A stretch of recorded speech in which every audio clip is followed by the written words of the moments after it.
Hello, നമ്മൾ edible print cake ചെയ്യുമ്പോഴേ ആ പ്രിൻ്റ് നമ്മൾ കടയിൽ നിന്ന് വാങ്ങിക്കൊണ്ട് വരുമ്പം ആ പ്രിൻറ്റിൻ്റെ ബാക്ക് വശത്ത് ഒരു പ്ലാസ്റ്റിക് ഷീറ്റ് ഉണ്ടാകും. അപ്പോൾ ആ ഷീറ്റിൽ നിന്നും ഡയറക്റ്റ് ഇങ്ങോട്ട് ഈ പ്രിൻ്റ് വിട്ട് കിട്ടാനായിട്ട് പ്രയാസമായിരിക്കുമേ.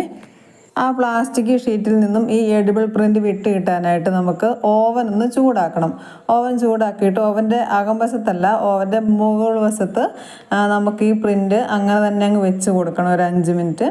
അങ്ങനെ 5 മിനിറ്റ് വെക്കുമ്പോഴത്തേനും അതൊന്ന് ചൂടായിട്ട് നമ്മൾ പിന്നെ ഒരു കത്തി കൊണ്ടുവങ്ങാനും നമുക്ക് പയ്യെ ഈ പ്ലാസ്റ്റിക് കവറിൻ്റെയും എഡിബിൾ പ്രിൻറ്റിൻ്റെയും കൂടെ ഇടയ്ക്ക് കൂടെ ഒന്ന് പയ്യെ കത്തി കയറ്റി കൊടുത്താൽ അതിങ്ങ് പെട്ടെന്ന് വിട്ടുപോരും കേട്ടോ, പോകാതെ.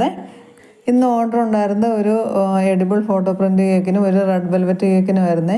ആ എഡിബിൾ ഫോട്ടോ പ്രിൻ്റ് കേക്ക് ചെയ്തപ്പം എനിക്കറിയാവുന്ന ഈ കുഞ്ഞു കാര്യം നിങ്ങളുമായിട്ട് ഷെയർ ചെയ്യാൻ തോന്നി. അപ്പം ഇത്രയേ ഉള്ളൂ ഇന്നത്തെ കുഞ്ഞു വീഡിയോ. അടുത്ത വീഡിയോ കാണാം.